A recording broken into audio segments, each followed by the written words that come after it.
I were the president, I would inform the threatening country, in this case Iran, that if you do anything to harm this person, we are going to blow your largest cities and the country itself to smithereens. The smithereens. That was candidate Donald Trump last month talking about an alleged Iranian plot to kill him the day the news broke. Well, today, criminal charges for men the DOJ says were going to try to assassinate the now president-elect. I'm Gadi Schwartz, and this is Stay Tuned Now.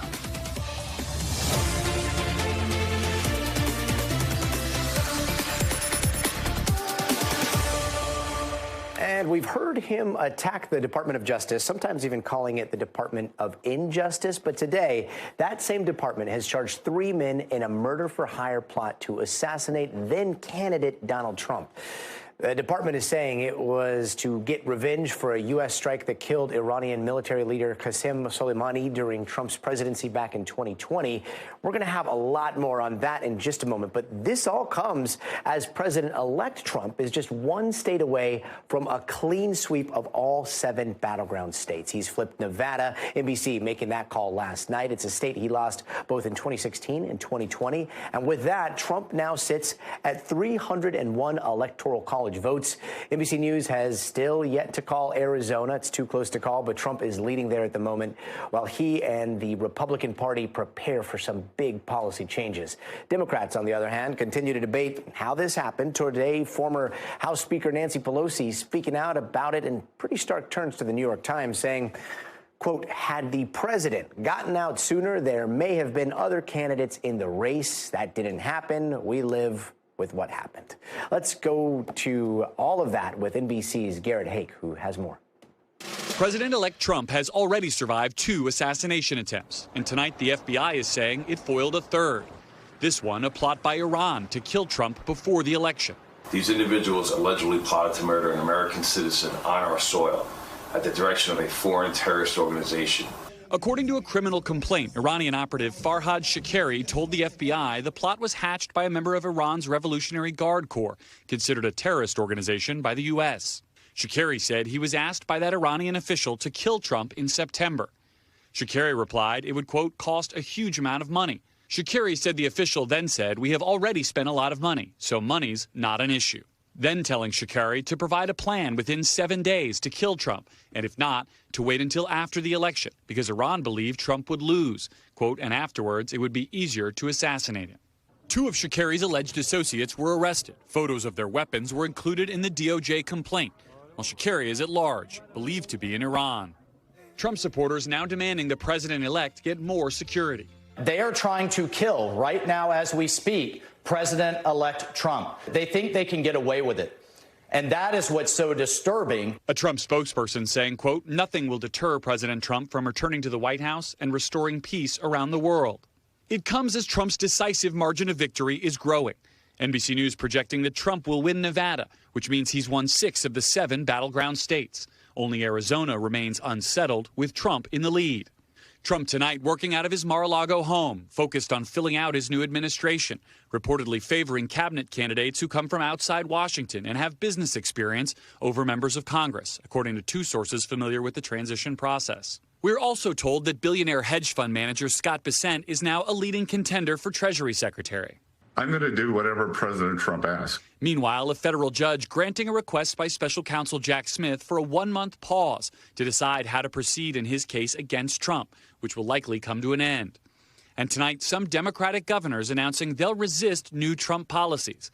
Massachusetts Governor Maura Healey was asked if her state police would cooperate on mass deportations. No, absolutely not. Every tool in the toolbox has got to be used to protect our citizens, to protect our residents, and protect our states.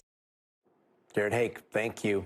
Violence and protests erupting after a soccer game in Amsterdam and what police are investigating as anti-Semitic attacks on Israeli soccer fans. Now, tensions brewing even before that game. That's when police say some Israeli fans had vandalized a taxi and burned a Palestinian flag, and we're seeing chanting anti-Arab slogans as they headed to the stadium. After the game, groups of men were seen kicking and beating Israelis, with a number of those attacks posted on social media. Amsterdam police say at least 62 people were arrested, 5 people were seriously hurt, and NBC News international correspondent Megan Fitzgerald has more.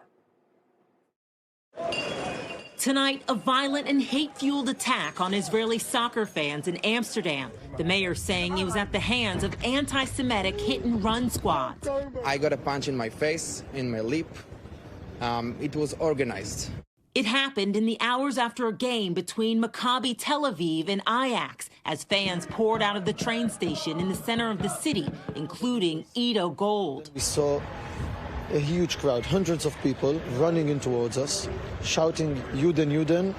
That means Jews. That's for the children! The Israeli embassy in Washington says this video shows an Israeli fan being ambushed, though it's not been independently verified by NBC News. Free Palestine now! Dutch officials say people on scooters actively sought out Israelis to attack, punching and kicking them. I'm ashamed that this happened in the Netherlands, and it's a terrible anti-Semitic attack.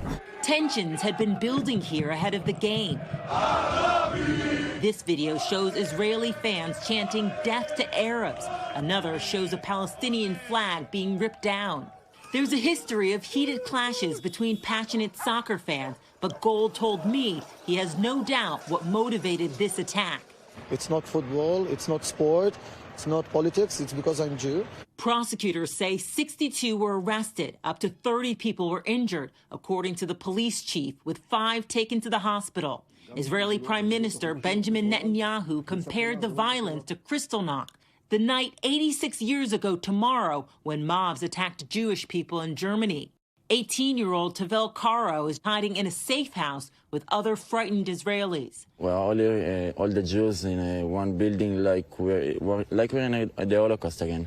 8 years later, and it still feels the same in Europe. Some fans left on commercial planes sent by Israel. Tonight, they're grateful to be home.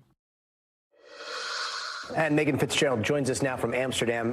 Megan, this isn't the first time we've seen violence happen when it comes to Europe and soccer. Were police prepared?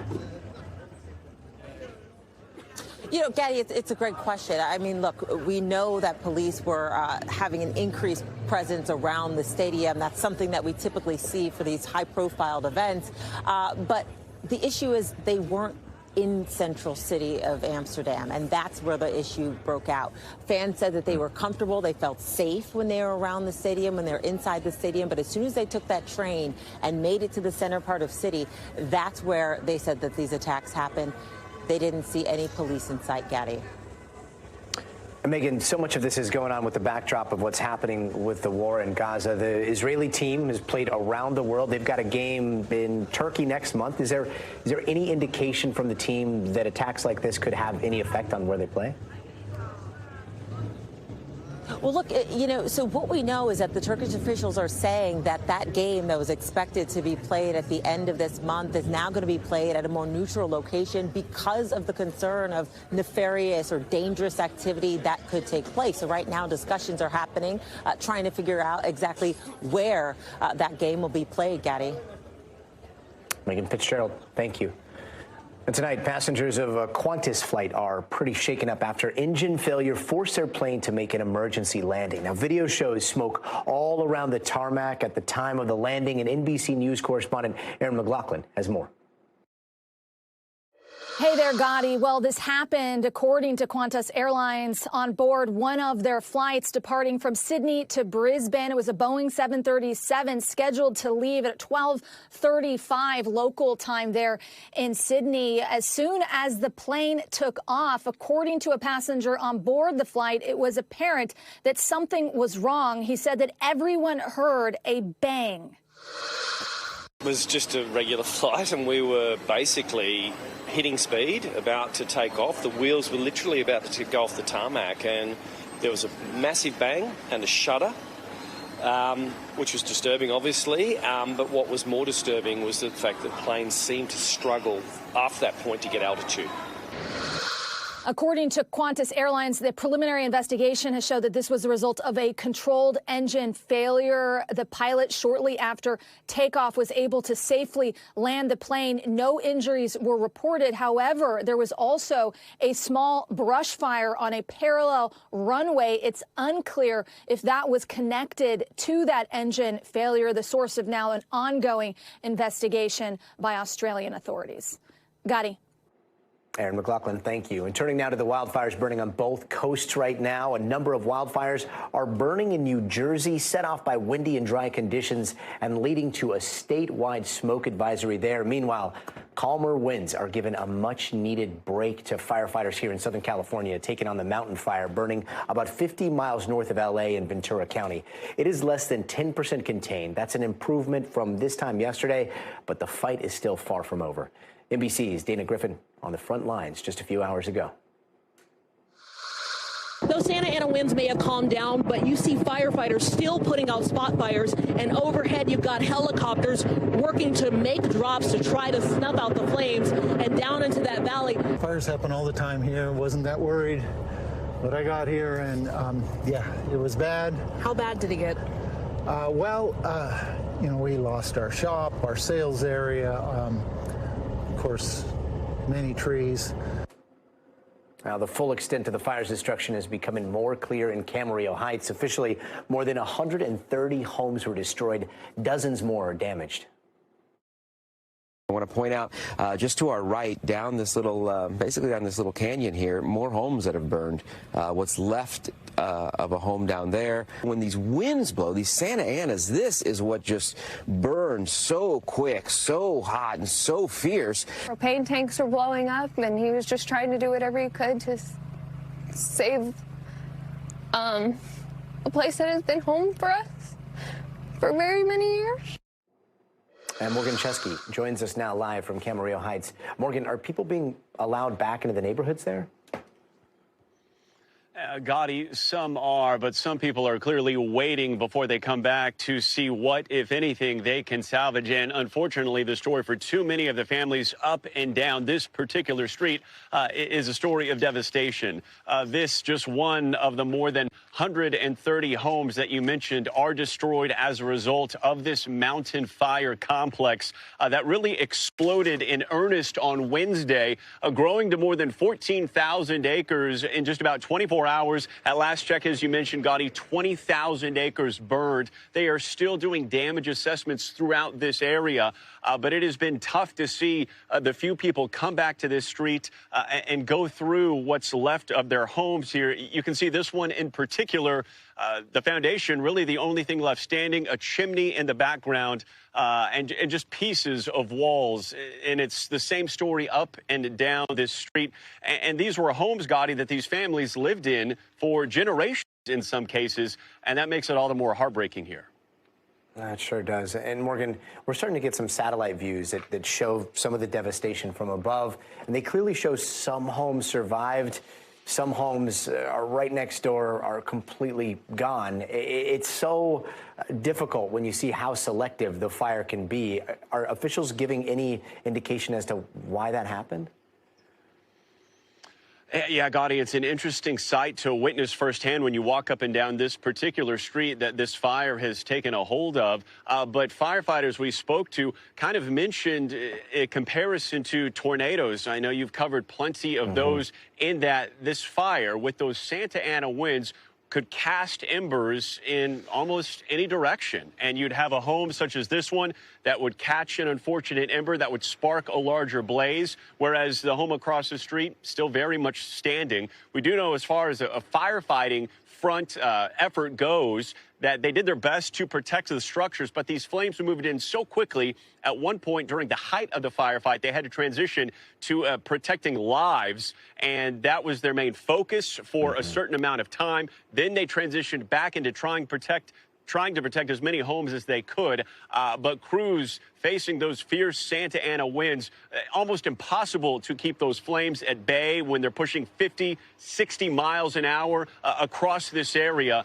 And that is why, as you mentioned, the containment effort around 10%. It may not sound like much, but any progress on a fire like this is certainly welcome by the crews here that are remaining busy at this hour, Gadi. Yeah, such a horrible firefight there. Morgan Chesky, thank you so much. And back to those wildfires burning in New Jersey, which are being fueled by bone-dry conditions and high winds as well. They are still burning, and now the smoke is starting to drift over the Hudson River into New York City. NBC's Bill Cairns has more on the fires plaguing both coasts, as well as what we can expect to see as we head into the weekend. Hey there, Bill. Gadi, was another dangerous day for fire crews working on the mountain fire. And in the east, we also got concerns, too. We'll get to that in a second. But first things first, the big fire that's north of Camarillo didn't grow that much today compared to the last 2 days. You know, I think yesterday this time it was about 19,000 acres. So we only added about 1,500 acres compared to how it grew so rapidly from nothing up to almost 19,000 in 2 days. Most of the active fire was in rural areas, too, so we didn't have any new structures going up. And the winds came down, and we were able to get the water drops, directly on any hot spots. And that's going to be the key as we go throughout the weekend, is trying to mop up these hot spots, because we know we have another high wind event coming. Santa Ana winds likely as we go through Wednesday and Thursday. So if we can knock this down completely, we don't have to worry about this thing flaring back up. All the red flag warnings have expired and the winds are much lighter. Now let's take you in the east. And we started the morning in New York City with smoke-filled skies, especially in the Bronx, from a fire that was across the Hudson River in New Jersey. And they were actually doing airdrops, taking buckets and scooping up the Hudson River and dumping it on it. So that's something that doesn't happen very often. There's been numerous other brush fires around Pittsfield. Also, Lynn, Massachusetts has been watching brush fires, too. The wind gusts have come down in the northeast, so that's been nice. It's still a little gusty in Scranton, especially in the Catskills, the higher elevations. But everyone else, the winds have come down. So as we head towards tomorrow, it's dry. We still have a chance of additional fires. But then on Sunday, finally things switch. It hasn't rained in many areas in over 40 days. So that brings us back to late September, the last time it rained. This rain on Sunday is going to sweep through the Appalachians, Pennsylvania, arrive in the Northeast. This is Sunday at 10 p.m., a good soaking rain here for the first time in a long time for areas that desperately need it. Now, we're not talking like inches of rain to help make up the deficit, but at least it's something, about a quarter inch to maybe a half inch of rainfall throughout this very parched region. The other story that's been going on is the heavy rains that have been falling in areas, especially in Oklahoma. We do have flash flood warnings just outside of Tulsa, so there are some problems on the roads here. That'll be expiring about the next half hour or so. And this same storm system will bring some flood concerns, especially to Louisiana as we go throughout the weekend, including Lake Charles, Lake Arthur, up to Alexandria and Monroe. We do have the possibility of getting maybe 2 isolated cases up to 3 inches of rain throughout the region. So active weather across the country, Gadi, and of course that big, huge first of the season snowfall, too, in areas of Colorado and New Mexico. Bill Cairns, thank you. And tonight, one suspect is in custody after a stabbing spree in downtown Seattle. Police say 5 people were stabbed, leaving 4 of them in critical condition. One of those victims taken to the hospital with a knife still in them. Now, Seattle police are suggesting this might not have been an isolated incident. Over the last 38 hours or so, we have had 5 other stabbing incidents in this area. In those incidents, each of them had a single victim. It's certainly plausible that the suspect involved in today's stabbing is the same suspect involved with the previous 5 incidents, but the investigation is ongoing.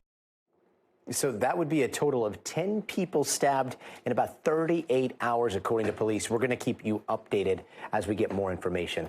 And don't go anywhere. We are just getting started. Up next, another turn in the Menendez brothers case, with the outgoing district attorney pushing for resentencing. Does the whole effort go out the door with him? We've got some new reporting about what the incoming DA thinks about the case. Plus, the new test for breast cancer that could save countless lives. The clinical trial already making an impact. Our Ann Thompson shows us how it works and why experts are excited.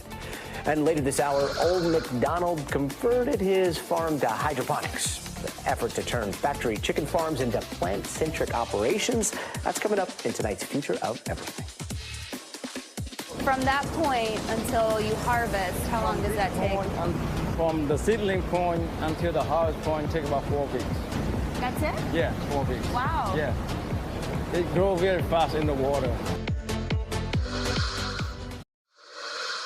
Hey, welcome back. And here are some of the headlines we're watching tonight. A Minnesota man is convicted of killing the mother of his children. Adam Fravel allegedly warned she could end up like Gabby Petito. Now, remember, she's the girl who disappeared and was murdered by her then boyfriend a few years ago. Fravel was found guilty of first-degree murder yesterday. His girlfriend first vanished last year. And the mayor of Jackson, Mississippi, pleaded not guilty to federal bribery charges, but he's still saying he's going to continue to do his job. The ongoing federal investigation includes the mayor and other officials there. And prosecutors allege they accepted money from developers to fast-track approval for a development project. And 3 college students are charged with hate crimes for allegedly beating a man while calling him homophobic slurs. It happened at Salisbury University in Maryland last week, and police say the suspects lured the man into an apartment and then surrounded the victim, kicking and punching him, breaking one of his ribs. The arrested students have been placed on suspension. And a huge backyard explosion was caught on camera here in Massachusetts. The local fire department says it looks like it might have been caused by propane tanks. It burned through some of the power lines, even causing one of the live wires to drop on top of a fire engine nearby. Fortunately, no one was hurt. And the 2025 Grammy nominations have dropped, and Beyoncé is leading the list with a total of 11 nods from her album Cowboy Carter. She's now the most nominated artist in the show's history. Taylor Swift is also receiving a handful of nods, and breakout stars like Sabrina Carpenter and Chappell Roan were both nominated for Best New Artist. And in Wisconsin, a kid is in custody tonight after reportedly making terroristic threats at an elementary school there. He was arrested shortly after trying to get onto school grounds with some suspicious bags. NBC News correspondent Shaquille Brewster has more. Hi there, Gadi. Well, police are now calling this a threat of a school shooting rather than an attempt that was stopped. The 13-year-old suspect in this case appeared before a judge for the first time today. We know that he's facing 1 count of terroristic threats. Now, the proceedings from this point forward will be private. The entire case is sealed because he is a minor, but we know from police that they say that he arrived at this elementary school yesterday morning. They say that he was carrying a book bag and a big duffel bag, and that's when he walked in to this elementary school and was approached by school staff who started questioning him and caused him to run away. Police say that when they found him later at a nearby house and was able to search his home, they found replica handguns, multiple replica handguns. I believe you're looking at them on your screen right now, and a replica rifle. And they clarified through interviews with their mother, with his mother, they say, that he never had access to a firearm. Now, despite that, there is still a sense of frustration that you have in Kenosha, Wisconsin. And it's because the sheriff and the department said that there were multiple red flags ahead of this incident. They say that, one, he made multiple comments to some of his peers. They say that his online search history showed that he looked up school shootings in the past. And then there's this disturbing video that they saw and were able to find pretty quickly of him holding what appeared and what they thought at the time was an actual rifle. Fortunately, that was not the case. This was not an attempted school shooting. Again, it was a threat. But you have the police department still emphasizing to parents in that area and really beyond that they should be doing what they can to talk to their school students. They say that these are things that they should have known about in the past. And it's a good reminder that you should tell students and children at large to report anything that they see that may be suspicious. That's the latest that we have in Kenosha. They say the investigation is still ongoing, but a big development in what we learned today, that this was not an attempted school shooting, but rather a threat faced to the school. Gadi? Shaq Brewster, thank you. And coming up, thousands of migrants heading to the U.S. southern border. Is this the result of the presidential election, making them rethink the journey?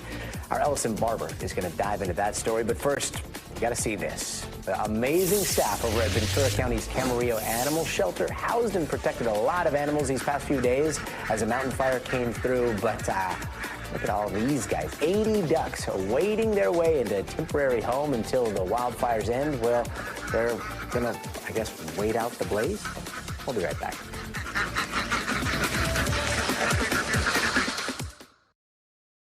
Hey, welcome back, and here's some of the stories happening out west that we're following right now. 5 federal indictments unsealed today charge 48 alleged members of a drug trafficking group in California's Imperial Valley.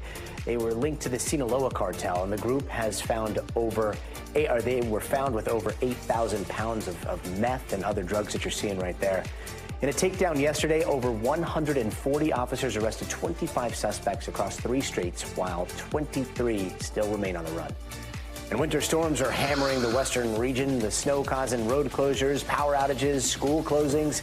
Blizzard warnings continue into the weekend for Colorado and New Mexico. And earlier, dozens of trucks remained at a standstill on New Mexico's I-40. The state has declared an emergency and deployed its National Guard to respond. In San Francisco, we'll have a new mayor. London Breed has conceded the race to Daniel Lurie, a political outsider who is an heir to the Levi's fortune. Breed, who is the city's first black female mayor, pledged a smooth transition as Lurie takes over the job. And let's go back east to Washington now, where about 73 days still till President-elect Donald Trump will be back in the Oval Office, and a lot is already being speculated about what the new Trump administration is going to look like. But we do know who the chief of staff will be. Trump has tapped co-campaign chair Susie Wiles for that post, the first woman to ever take on that role. NBC's Garrett Hake has more on who Susie Wiles is. Susie likes to stay sort of in the back, let me tell you.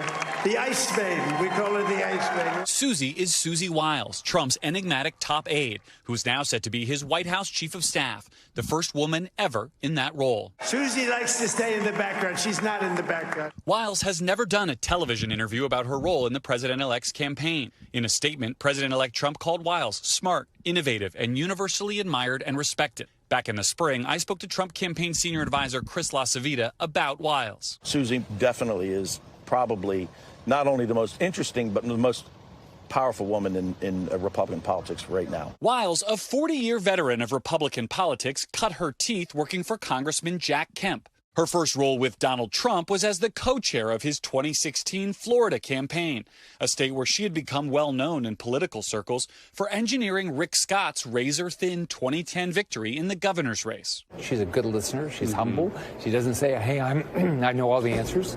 How important do you think those qualities are in working with Donald Trump? I think they're pretty important. Wiles next took over the struggling 2018 gubernatorial campaign of Ron DeSantis, for whom Florida firebrand Matt Gaetz was a senior advisor. What do people get wrong about her? Well, Susie Wiles is ruthlessly effective. She has the exterior of a kind grandmother, but she knows everything going on in all the campaigns she's involved in. But the infamously insular DeSantis forced Wiles out of his orbit in 2019. And by 2020, she was helping Mr. Trump win Florida a second time. I stand before you to officially launch my campaign for a second term as President of the United States. As the de facto campaign manager of Trump 2024, Wiles has created a largely leak and drama-free campaign operation. We had the best team, and of course, even my boss, Susie Wiles, the best. But one thing that Susie doesn't do, she doesn't manage the candidate. She's going to allow Trump to be Trump, but she's not there to control him or stifle him. She's there to make sure that the energy created by President Trump is reflected in an operationally competent campaign. In March, when NBC News asked about criticism that a longtime establishment figure who once worked in the Reagan White House and later ran John Huntsman's presidential campaign was leading Donald Trump's, quote, friends of mine from the old days scratch their heads, but I don't care, Wiles told NBC News. I am quite sure that we are on a mission, and we're going to complete it. That mission now transitions from winning the White House to actually running it. Garrett Hake reporting. Let's stay on the topic of the new Trump White House. One thing President-elect Trump has repeatedly said on the campaign trail is that he will order mass deportations as soon as he takes office. And we may be months away from that, but Trump's promise is already having an impact across the border. Thousands of migrants are either rushing to the United States before Trump takes office or trying to turn back, with officials saying that one caravan that was making its way north through Mexico may have shrank to half its size after news of Trump's win broke. Ellison Barber has all the details. Tonight, hundreds of miles south of the border in Mexico, a caravan of migrants chanting, "We are not criminals," is rushing to make it to the U.S.-Mexico border before the Trump administration is sworn in.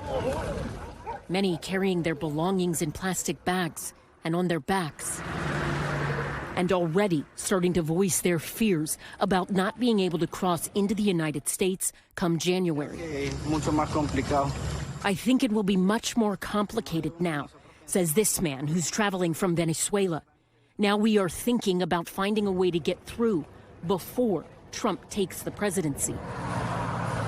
DHS officials telling NBC News that they have not yet seen a surge in migrants heading to the United States, but that they want CBP and ICE officials to be prepared. One of the first calls I'm going to make is to Mexico.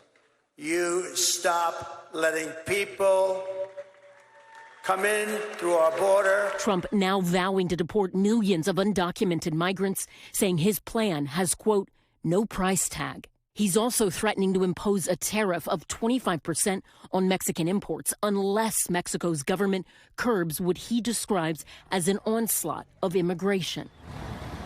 Those promises now creating uncertainty and anxiety among migrants making the taxing journey. This caravan, which set off with nearly 3,000 people on Election Day, has dwindled to just about half of its original size, according to Reuters. This man from Venezuela saying now that Trump has won, he doesn't know what to do, but returning to Venezuela for him is like being shot in the head. Migrants in Mexican border cities waiting for legal entry through the CBP-1 program now also worried their plans might be upended. Some, like this woman, are anxious that the appointments they've waited months for under the CBP-1 program could be canceled. On Friday, Mexican President Claudia Sheinbaum saying she had a, quote, very friendly phone call with Trump in which they congratulated each other's presidential wins and said there will be time in the future to discuss the border issue. Time that many migrants now fear is running out for them. Allison Barber, thank you. And still ahead, the election results are putting a new spotlight on our drinking water. Why RFK Jr.'s expected public health role could spell the end for fluoride in public drinking water. Hey, welcome back. There's a new type of mammogram that could change the way a lot of women detect breast cancer, and NBC's Ann Thompson has more. Teresa Bourdonnais is a mom, businesswoman, and breast cancer survivor. She says because of a mammogram designed for women with dense breasts. I think it probably saved me from, at a minimum, chemo, radiation, and certainly it could have progressed quickly. She was part of a clinical trial to see if contrast-enhanced mammograms used to diagnose cancer by injecting dye into the patient could also be used to screen for cancer. Was it any different? No. It's the dye is a strange experience. Mayo Clinic radiologist Dr. Bhavika Patel led the clinical trial. And this woman is extremely dense. On a traditional mammogram, dense breast tissue shows up white, just like cancer. It would be comparable to trying to find a snowman in a snowstorm. With contrast-enhanced mammography, Patel says the picture is clear. The dye eliminates the dense breast tissue and lights up a potential tumor. This breast is this breast. Same day, same time. These images are taken seconds of one another. In the trial, the contrast-enhanced mammograms found cancer in 14 patients.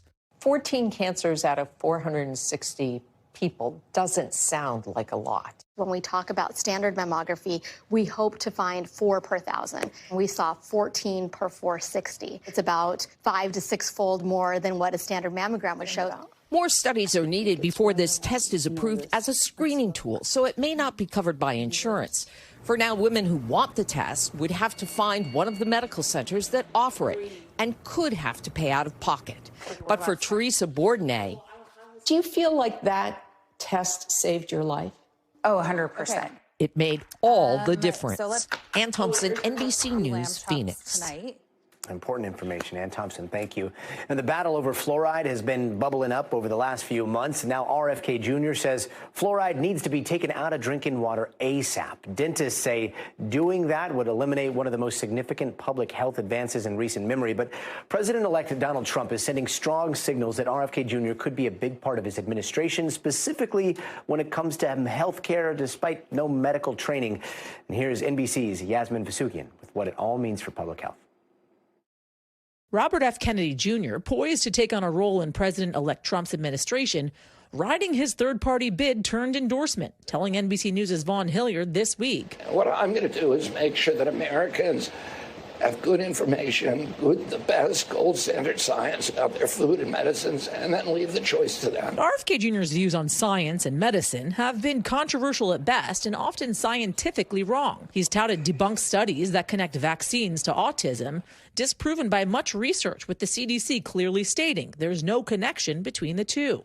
And now RFK is talking about another hot-button issue, saying he will advise cities to remove fluoride in drinking water. I think fluoride is on the way out because of that court decision. I think the faster that it goes out, the better. The court decision he's referring to is from September, when a federal judge ordered the EPA to further regulate fluoride in drinking water. The determination stemming from a U.S. government report from the National Toxicology Program, concluding that fluoride at 1.5 milligrams per liter, twice the recommended amount in U.S. drinking water, is linked to lower IQ levels in children. It shows lowering IQ in our children. But that's not exactly what the study said in the U.S.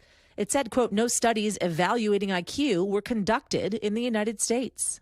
It was based primarily on data from non-U.S. countries, including Canada, China, and Mexico, getting higher levels of fluoride. It also found that about 1.9 million people, or less than 1% of the U.S. population, are getting naturally occurring fluoride at levels of 1.5 or higher.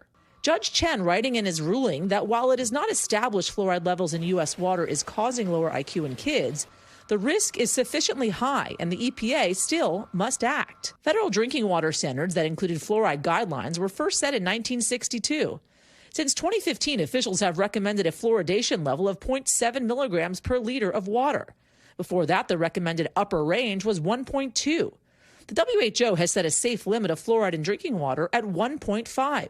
Dr. Charlotte Lewis is a professor of pediatrics at the University of Washington School of Medicine. By having community water fluoridation, we've essentially dramatically improved the oral health of our entire nation. The EPA issuing a statement saying in part this: they are reviewing the decision and that it currently regulates fluoride at higher levels than what's currently recommended. The anti-fluoride movement, once seen as a fringe, misinformed effort, is now gaining steam. More communities in the U.S. voting to remove it from their drinking water as more research comes out. But those decisions not always panning out well. In 2011, Calgary, Canada removed fluoride from drinking water.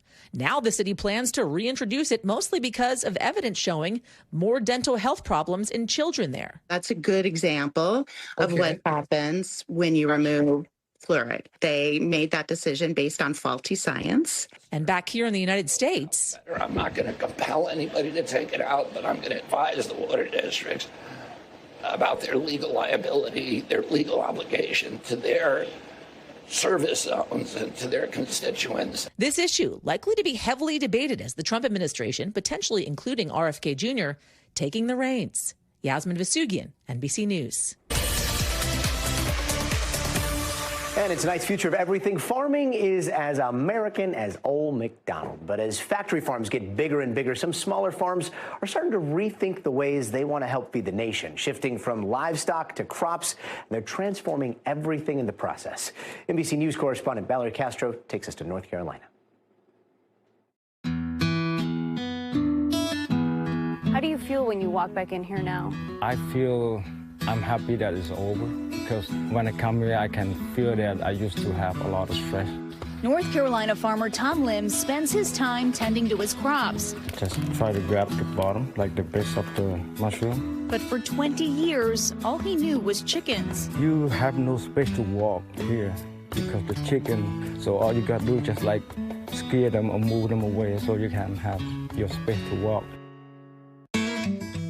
The 4 barns on his property were crammed with the birds as part of a factory farming operation. You have no control over what you do in the poultry house, because everything you do is you work under their control. Lim raised the chickens for a poultry supplier. He provided and was paid for the labor. Everything else in the supply chain, from the chickens themselves to the feed, was owned by someone else. At the height of production, this farm was home to more than 100,000 chickens at any given time, a job that required work around the clock every single day of the year. We hear a lot of stories of farmers who have been chewed up and spit out by factory farming. There was a 2014 USDA study that determined that at least 20% of poultry farmers live at or below the poverty line. I went through a lot of debt. Matter of fact, I still owe a lot of money to different credit card, bank. It's really stressful. Lim went into debt, taking out loans to make upgrades to his operation to keep up with the demands of the supplier. What didn't last was the poultry contract. Lim says it was abruptly canceled, leaving him with empty barns and no way to earn a living. He told me how when he was raising chickens, he would barely get any sleep. You could see he had lost a lot of weight from the stress. He talked about not having enough money to pay his bills as far as buying food. He turned to the Transformation Project for help, an organization helping factory farmers transition from livestock to self-sustaining plant-based operations. One of the first steps, repurposing and transforming one of the previous chicken barns into a thriving greenhouse. And what's growing here? So we have different kinds of beet, red fish. You don't have a company who's telling you how to build the structure. It's up to you. You also, as the farmer, own the crops. So you own the lettuces, the mushrooms, the tomatoes, the peppers, whatever.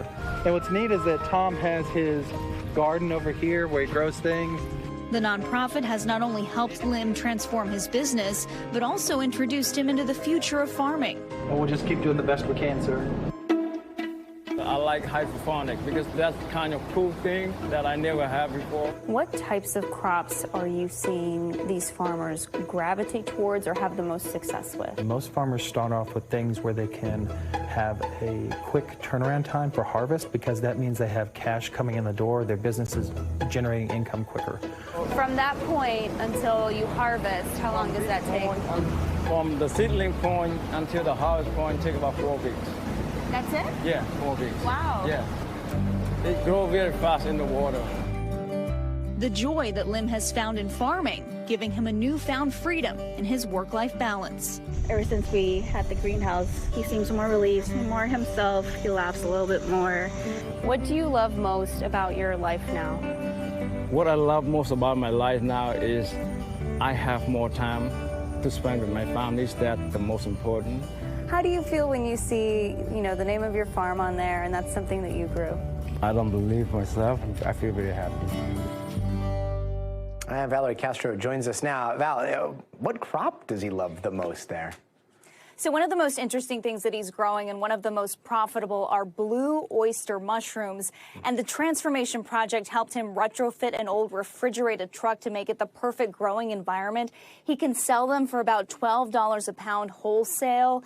And it only takes about 10 days for them to grow, for him to harvest them by the time they've started growing. So they have a really fast growing season, if you will, and he can sell them for quite a bit at market. And Tom is now using profits from selling those mushrooms as well as those other crops to repay some of that debt that he incurred while he was still in the chicken business. Wow, 10 days is such a quick turnaround. I've never seen a mushroom bunch like that. That's fascinating. I imagine this is like a very scary change for some farmers that might be watching this and thinking, wait a minute, like, how much is it going to cost to make a switch like this? Can you break down a little bit more about how that organization is helping them? Yeah, Gadi. So it is scary for a lot of these farmers, but a lot of them are at the point where they are desperate, right? They are in debt. They have no other way to make money. And so they turn to the Transformation Project, and the Transformation Project awards grants to these farmers. Each farmer's financial needs are different based on the infrastructure that they already have. In Tom's case, he already had 4 chicken barns, one of which was turned into that greenhouse. Transformation last year, they awarded 3 different grants totaling $50,000. This year, they're awarding another 3 grants to all female farmers. And Tom says that he's learned so much throughout this process that he's now eager to help other farmers who may be worried, but they want to learn more. He's willing to teach them what he's learned. And he also says down the road, he hopes to employ other people in his community to also work on the farm with him. Gadi? Salad. Did you eat any of that while you were there? I did not, but it all looked really good, and it looked probably really more fresh. sanitary. That's why you very went and fresh, I didn't. Yeah. Valerie Castro, thank you so much. Sure.